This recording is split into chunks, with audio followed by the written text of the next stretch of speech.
your boy Young Star 63 Fat Jack the DJ. I need you to like, comment, follow, share, and get into this because we here with another TFYS in studio series live at BEDROC. Make some motherfucking noise in this bitch.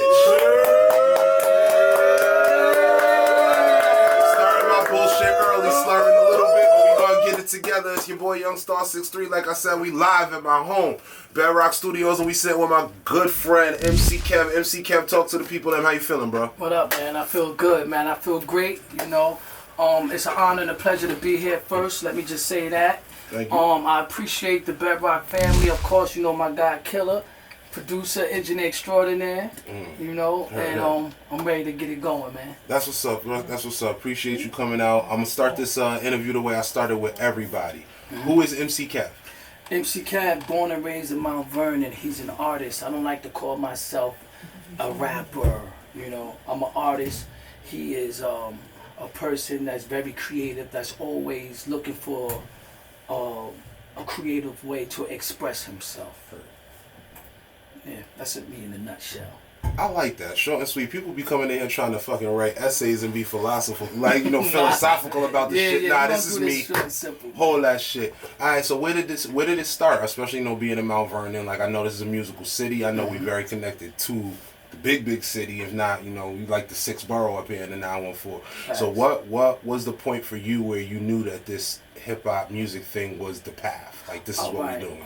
Well, let's be honest. I was performing all my life. So when I was 5 years old, I was already doing shows, talent shows, and stuff like that, and just in my home. You know, by the time I got seven years old, I started getting a little buzz around in the community, around in Mount Vernon as little MC Kev, the little rapper. There was none. There was no child rappers when I was rapping. I was the only one. So we gonna put this on record. We're gonna be clear. You can fact check it. I was the only one. I like shit like this. So we gonna fact check it. Yeah. What year is this? Put a year down. Take us where it was. This is 1984. 1984. This is 6 years before I made my debut 1984. On the scene. All the other kids were scared to really be in front of a crowd and perform. You know, they were still shy. I was in front of crowds performing, always trying to please the little girls, stuff like that. Hearing the other older rappers and the older guys in the community and just listening to the rappers that was out, the Curtis Blows, the Run DMCs, the Heavy D, which was from my city and who I knew. That's a big fact. You know? So that really motivated me to really like, nah, we got something, let's do this. Cool. So we talking about, you said 84, 85, Hev is floating around. Who else is floating around up here? Because it's like, people don't understand. Everyone, when I grew up and I got on the scene, I realized everyone knew each other because everyone was just literally in the same spot. So who else was floating around when you're seeing Hev and you seeing these other people? Like, who was like directly in the hood, especially in Mount Vernon? Because a lot of names pass through Mount Vernon and people are like, they were up here? Yeah, no, they were up here, bro. Like, no, they was up here. Well, back then it was Hev in the 80s. Now when we started getting into late 80s, 88, 89, 90, then, you know, he started doing the Nothing But Love. So he was bringing a lot of celebrities and entertainers to the city, and you know, we was getting our recognition like that. So, you know, I remember one time Rosie Perez was coming through, man. Her the film? Yeah, of course. Nothing But Love, her and the whole crew, Tracy Rapers. Peace to Tracy, man. I love to see her right now. She was one of the first people in the music game telling me I should rap for the girls and shit like that. So that's fine. Yeah, but Rosie Perez was coming through here. Of course, you know, Al B. Shore. Of course, the CL Smooths, the Pete Rocks, the King Shout of out to CL Gauge. Smooth. CL Smooth just popped up on my TikTok. CL, I see you, OG. Go looking for the follow. Hey, yo, CL, what up, bro? What up, bro? What's good? That's my guy. Nah, you know what good I'm dude, good dude. That's my guy, man. That's what's up. That's definitely what's up. Okay, so now when did it get serious? Now you said, well, you gave us your foundation where it started. When was the moment where you're like, okay, we're taking this to a next level. This ain't a hobby no more. I always, to be honest with you, I always took it serious, and it was never a hobby for me. It was something I always really wanted to do when the other kids wasn't doing it. I get it. You know what I'm saying? It was, when I was doing it, it was degrading. It was called street music. They didn't know how far it would go. You know, when I used to raise my hand when all the other kids were asked to, you know, what they want to be. They say fireman, policeman, and all that. And I'll say, you know, entertainer, performer. And they ask me what kind. And I'll say a rapper. Stuff like that. And they were like, huh, what is that? No, that's like not a real job. We talk about a job. And I didn't understand it. So now to see where it is today, I knew it would be like that. I knew it. Ever since I was a child, I knew it. So I was serious from day one. But the moment it really got really real, where I knew like, okay, this is really real, is the first time I got signed. Well, Eddie F, I was with Untouchables. Okay. So Eddie F had took me under his wing, and actually I met Eddie at Uptown MCA because they was going to sign me. That was in '86. Who was that? Because I mean, you know who Uptown MCA is. Uptown but MCA, there's some names behind. Who was it? Bob Celestin? Was it Andre? Like, who was it? No, it was Kurt Woodley. He was the head A&R at that time. He had heard my demo because I used to look at the back of the records and see the addresses to these record labels and stuff, and make my demo tape. He's dropping game, y'all. Don't let that go over y'all head. There used to be a process to this shit. You couldn't just post it on the internet. Exactly. And man turned the CD over. He looked at the address and he said, "Oh, that shit is a train right away." It was even CDs. It was some vinyl. It was cassette tapes and vinyls, right? So I used to turn them records over and get the address.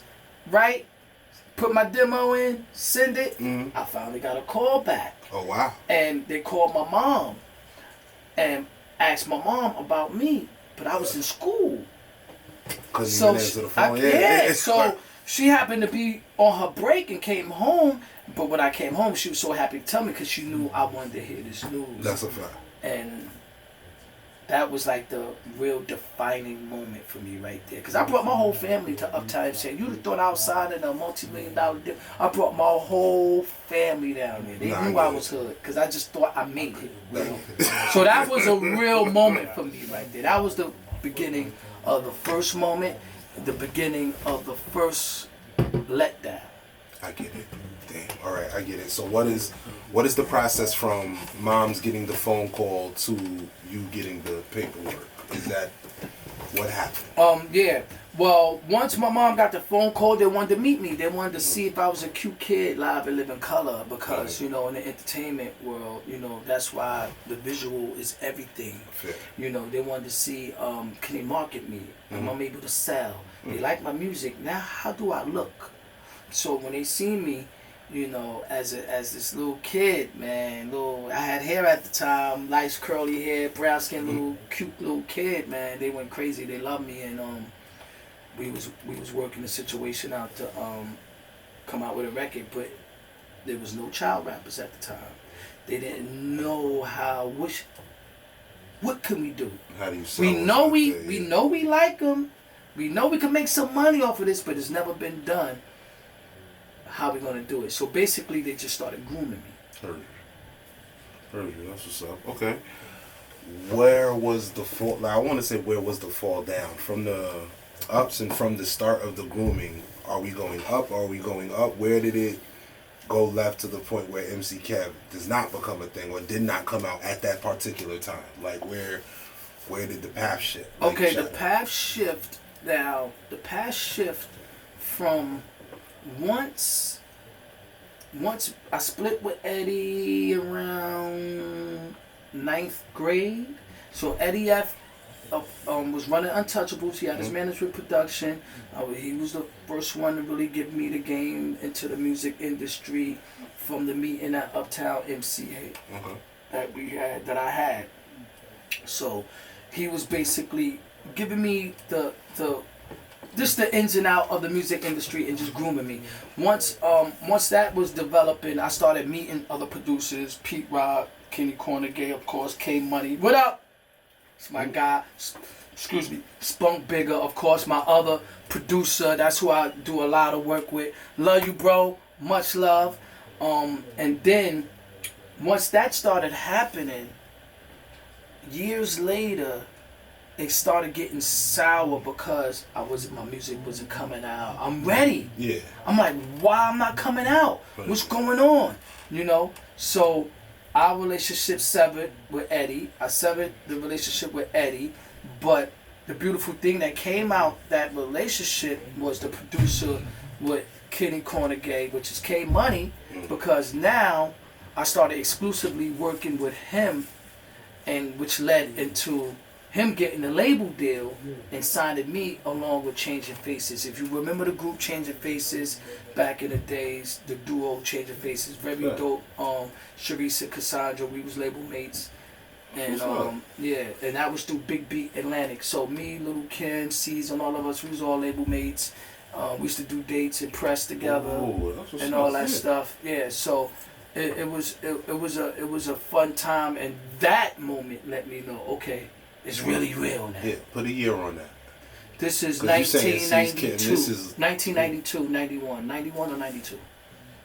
Heard you. 91, 92, because I graduated in 92. I was in college. 91, I was my last year in high school. I graduated in 92.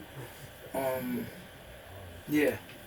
What successes came out of that era of your career, if you don't mind me asking? The successes was, of course, you know, the materials, the music, the networking, the people that I was meeting. At one time, I kind of knew everybody in the industry at that time because we was all growing and coming up together. That was from me doing still press. very East Coast based too. Like yes, the whole East Coast industry, based, the whole exactly. industry was in Manhattan at exactly. the moment. Yeah. Right. So it was nothing for me to go down to Manhattan, go to Uptown MC. I still had good relationships with them. I'll go down to Capitol, have relationships with them. Electra, RCA, Polygram. That's when getting I don't in even the know if building. these labels exist now, but that's a good. No, I can't remember. That's when getting in the building meant something. Like if you could get in the building, you were halfway there. Back then, it's not. You had to know how to rap. You know how to perform to get a deal. You had to be somebody to get a deal. Straight up.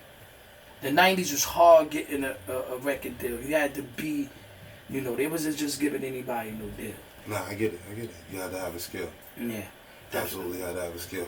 Okay, so after that, I know you had mentioned some other things. When did you have to take your sabbatical? When does your sabbatical come into play amongst this whole thing?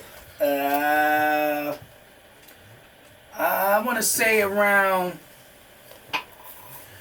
It was 97, man. It was 97 because it was 96, in the 96, beginning of 97, I got incarcerated, you know what I'm saying? And during that moment, you know, it was real like, okay, look where you at now. You want to do music, but you in prison. But it don't stop, but look where you at. So what you gonna do while you here? Is you gonna continue to do your music? Is you gonna hone it, skill it, get better at it? And those were my ideas, and that was my mindset. So I said, nah, I'm gonna continue to do what I do. I don't know nothing else. So while I was in federal prison, I wrote every day, which I still do to this day. That's what people don't know. I'm a writer. I write all the time. So I have probably about almost close to 5,000 songs written, and I write every day. I believe you. I can see the diligence because I was the late nigga today. This nigga was here on time, so y'all know. I'm just like, you feel me? Like he had that discipline that comes from having to do the same thing every day for 20 years. Like he got it. Like, you got if you do not mind me asking, how did that situation unfold? Like when it did unfold, did you know right away? Like, damn, I ain't finna see people for a little bit, or was it because like I went to trial for I blew trial. Oh. So I went to trial, you know, for armed bank robbery. You know, I was always getting, how they say get to the bag, I was literally getting to the bag. Wait, I was a different animal. Let's run that the fuck back, because I just knew this nigga was about to tell me he had flipped a couple keys. No. The fuck? I didn't sell no drugs. I don't like drugs. I just knew this was about to be a different charge. Yeah, like, I don't like drugs. I don't like drugs. I don't like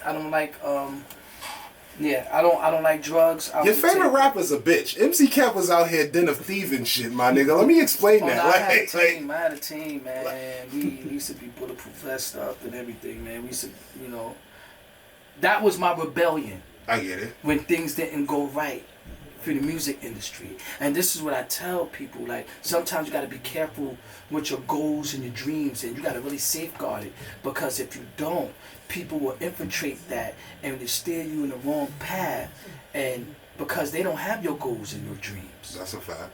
You see what I'm saying? And we got to be mindful that sometimes we think that our friends and our homies who we grew up with want the best for us, and they might really do. But nobody really wants you to do better than them. Nah, niggas Nobody can't don't want stand you that. to leave them and they stay stuck where they at. Niggas can't stand that. And they get mad at you because you chasing your goals and your dreams and they're not, or they don't know they're going to. Especially when you from the same place. Yeah. That shit eat at So, niggas. you Like, know, why him and not me? Right. So I've been through a lot of, as a child, a lot of jealousy. You know, I was very popular. All the girls was on me. You know, so all the guys, they want that too. Well, shit, you was doing shit these niggas wasn't real enough to do. They want that too. So, you know, it came with the territory, and I just learned how to deal with it and know how to move around the vultures, the wolves, and all the sharks of the world. You know, I learned that before I went in. And when I went in, I really had to learn it, because it was like, That's a fact. the politics is different. You could be tough, you could be cool, and all that. The rules just changed. The rules are the rules in here. Yeah, I feel You know what I mean? So it really gave me a real guidance and structure on my life once I started really tapping back in to the core essence of who I am as a person. I got you. So let's keep the timeline. When did you go in? When did you come out? I went in, ended in 96, middle of 97, because I was pre-trial fighting and all that stuff. This is when New York was New York. New York was New York. I came home 2018 October. So actually I did 22 years straight, 3 years supervised released, 7 months halfway house. They say you're gonna do 85% of that time. Oh yeah, that's 85. Like that's Yes. 85%. That's 85. So Over you did the 85, math actually I in did my more head. than 85. I did 90 because over 85, over 25 years, you do 21 years and 8 months. I did 22 with some change. Yeah. And I'm gonna tell y'all, that comes from wilding out in prison, getting these tickets, getting these write-ups, losing good time, and all that stuff. And it comes to bite you when it's time for you to get released. They say, oh, you supposed to be released when? Here? Oh no, 2017? No, 2018. October though, the ending of 18. I was like, what? I lost that much good time over the years? Yeah. Okay, I know not to do that no more. I get it. So you get home. What's the plan? Like, when you get home, and was music on the mind immediately? No. Was it like, where was it? Where were we at mentally? Music was it on the mind immediately as me coming home, because I wanted to figure out my place in it. Yes, I'm going to do music. I knew I'm going to do music. I'm not writing these songs for nothing. But I need to study and learn my place in it, because the sound, the movement, the way that changed. New York became more hell yeah, no. of like, dang. I'm like, this ain't New York like that. They sounding like the South. It wasn't 1996 no more. I don't know. So, you know, I was listening to the change, the sound, sonically, where will I fit in? And then I'm of age now. But people was like, yo, you looking young, so you could still get it off. So people was encouraging me, inspiring me. And big shout out to my bro, Kiss, one of the first persons to bring me in the studio. Soon I came home, had me in D&D studio. So, I mean, no, excuse me, not D&D, D-Block. So big shout outs to him. Big shout outs to Styles, P. You know, they showed me and told me what it was. Songs is not this long no more. And it's like this. Yeah. Listen, pay attention to the this. Breaking everything down to me where I can understand it a little bit more. Even though I was studying it, they simplified it for me to give me an idea on, okay, now this is what it is, what to look out for, what to pay attention to. So I always took heed to what they say, because now they've been in there for a long time. They know what they know. No, that's a fact. They have to know what they know. And they're not going to steer me wrong. You know, I knew them since they was children. We all knew each other. We all grew up with each other and stuff like that. So it was all love, and I appreciate that. Still to this day, still give me tips, still spread love. Nah, D-Block utmost respect. Yeah, utmost respect. Utmost respect for them. Utmost respect. Locks, super group, greatest. Nah, that's a big fact. That's what's up. So there's something that just popped into my head that kind of threw me off a little bit because you said you got off at the end of 2018 to the beginning of 2019. How was it being 2 years fresh out and then the world locked down again? It wasn't even 2 years. Because I was about to say, I just thought about that. Like, how you come out of lockdown to go in the lockdown? Now, I'm glad you said that, right? I'm glad you said that. Because a lot of people forget that, and they, you know, people living their lives, so of course. Nah, that's some shit for the mental, I'm gonna tell you, yo, listen. I felt like I was in jail all over again. I believe you.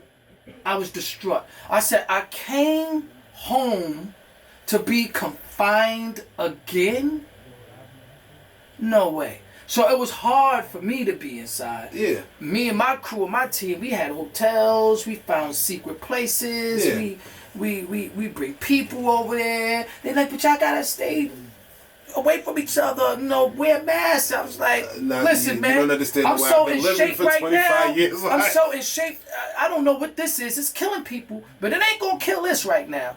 You know, because I was just so pure, no drugs in my system, no nothing. You know, even though I don't do drugs. And I mean, not for nothing, people ain't had to live in close quarters the way you've had to live in close quarters for these past. So you looking at people like, trust me, I know how to stay far away from a nigga. Yeah. When I'm 2 feet away from him. Yeah, Like, I know how to stay confined. I'm not Yeah. claustrophobic or none of that. So I didn't have those issues. I just feel I was being robbed of freedom. I get it, because people were fucking sick. I couldn't understand. You knew everybody in America was snitches when they was bitching about that quarantine. Well, y'all couldn't spend 24 hours in your own fucking crib with the cable, and their own food. Listen, nigga, like, it bugged me out watching the people and frantic that they had to be inside.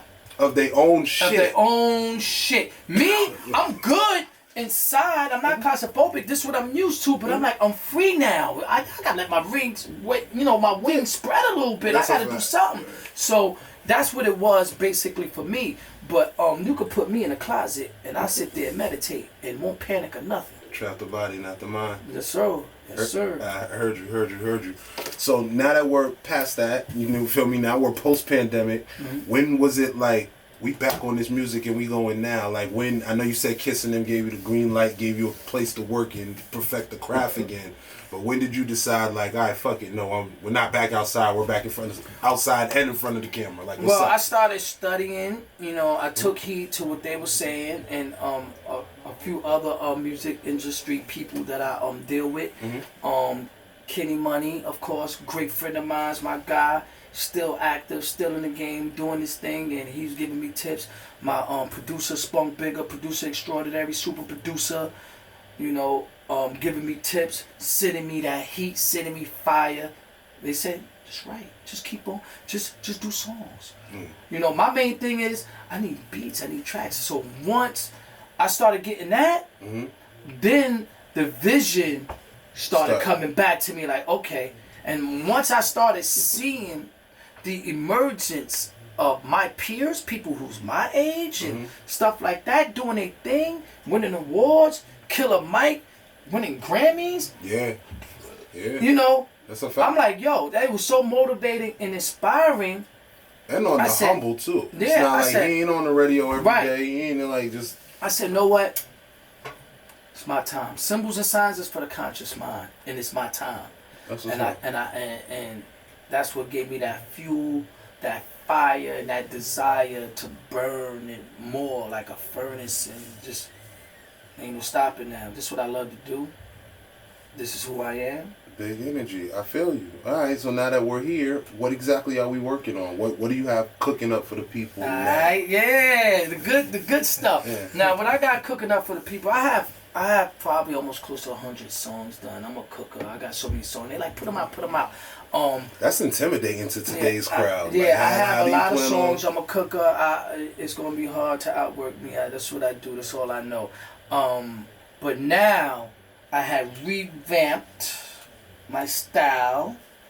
I got encouraged to start getting on the new tracks with these kids be rapping on and burn that shit up. Let them know I could flow. I talk. I rap. I spit. This is what we do. And as a writer and as a professional, I should be able to do this on all forms of music. That's the school I came up under. I got a feeling it's gonna come back to people appreciating stuff. No, like it's back. It's back now. It's back now, and that's one of the main reasons what got me really like amped and like yes, like we coming all back. So let me start working on my project. So I started doing these songs. Then I said, know what? I gotta have a project done. I wanna take these songs, pick the best 10, 11, 12. And that's what I started doing. And now that I'm getting on this new sound with the new energy and the new wave with this new music, that's what I'm on now. So expect some heat. It's going to be shock value, entertaining, and of course the lyrics is always going to be on point. So be ready. MC Kev is coming, and that's an acronym. MC Kev stands for Master of Creativity, King Everlastingly Victorious. Jesus. Say that again. I'm sorry, because that even threw me off. I was not expecting the acronym. Say don't tell me. Tell them. That thing. MC Kev, Master of Creativity, King Everlastingly Victorious. That's who I am. MC Kev. Ladies and gentlemen, this is my good homie. This is my new friend, MC Kev. Big 914 energy in this motherfucker. Kev, is there anything that people don't know that they need to know at this point in time that we haven't touched on? Yes, that well, a lot of people know I'm an artist. I paint and I draw. For those who don't know, I'm just an all-around artist. I paint, I draw. I'm a workout fanatic. I love working out. I always watch my diet. I don't eat no meat. I haven't ate chicken in 30 years. I haven't drunk milk just as long. I don't eat no turkey. I'm real strict in my diet. So a lot of people don't know that.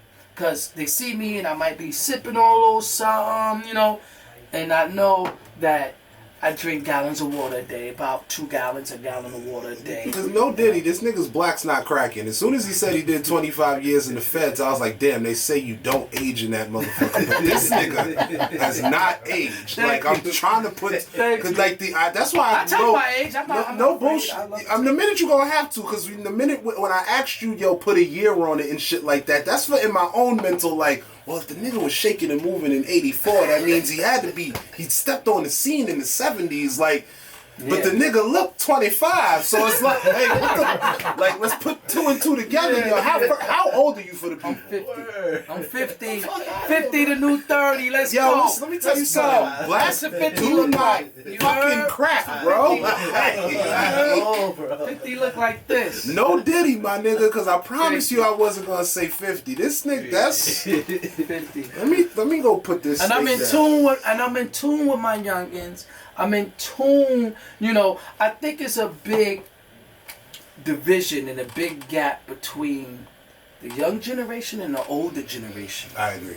You know what I'm saying? Right, I agree. And the marriage that will be between the two is me. That's how I feel. Damn. The marriage between the two is me. Because my friends, my peers, they they don't deal with the young like I deal with them. Uh-huh. You know what I'm saying? I'm always schooling them, talking to them, interacting with them. They're the future. That's a fact. Right? What is the use of getting of age and not schooling them young so they won't go to the things that you go through?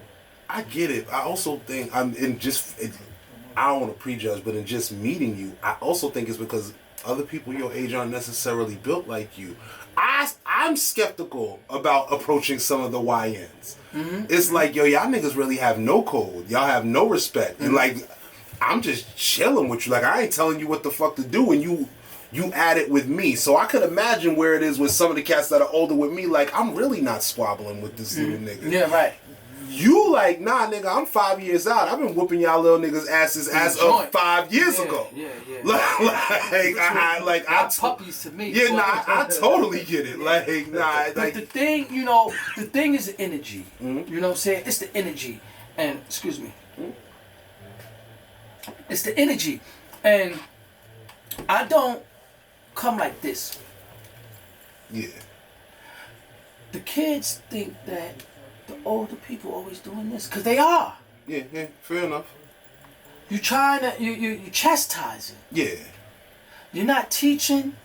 You're not coming from a place, and it's hard, love. We understand when you do this, but these kids didn't come up in the '70s. They didn't come up the way I came up. Nah, so you can't do this. Yeah, you do this shit. They sensitive. Down. What? They might pull out a gun and shoot you. You never know. They're gonna reject you. They're gonna, you know what I'm saying? Because you know they're going through a lot. They got a lot of things on their shoulders already, and the world is always doing this to them, right? So I don't do this to them. I say, come here. I do this to them, right? I allow them to express. I give them some. I show them love. I give them love. Because love is the divine conqueror of all things. That's a fact. So that's the disconnect. You know, you're trying to spank them instead of they need a hug, man. They need a hug for real. You know. Let me explain something to y'all. This guy has the confidence of a fucking bank robber. I'm just like, you can feel it on the nigga, like just straight like it takes. It's a different brain. You feel me? It's like it takes a real it takes a confident nigga to be like, nah, I'm the bridge. Like I was expecting a paragraph and an explanation. No, it's me, nigga. I fuck with it. MC Cap, bro, the energy is undeniable. You feel me? Is there anything out now? Where can they find you right now? Your socials. What is being played? What is being heard? I'm gonna give it to you right now. Yeah. You can find me on Instagram M_C_Kev. You can find my music, the only one on all platforms. It's MC Kev, the only one. And you have MC Kev. What's my other one? Because I got so many songs that I got out right now. Not out now, but so many songs I've done. My other one is MC Kev, Win Again. You know what I'm saying? Real niggas win again.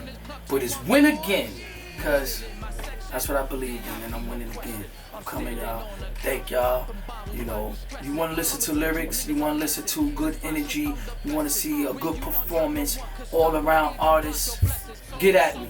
MC Cad. Straight up. Y'all already know motherfucking time it is. It's your boy Youngstar63. TFYS. It's that in-studio series. We live here at BEDROC, my nigga MC Kev, we out. Right, I switched the style up. Watch that money pile up. Like 50 said, I'm getting bread, sitting pretty somewhere high up. They want you, but you my slut. Shut the fuck up, don't ask why what. I'm never faking, ain't shit shaking.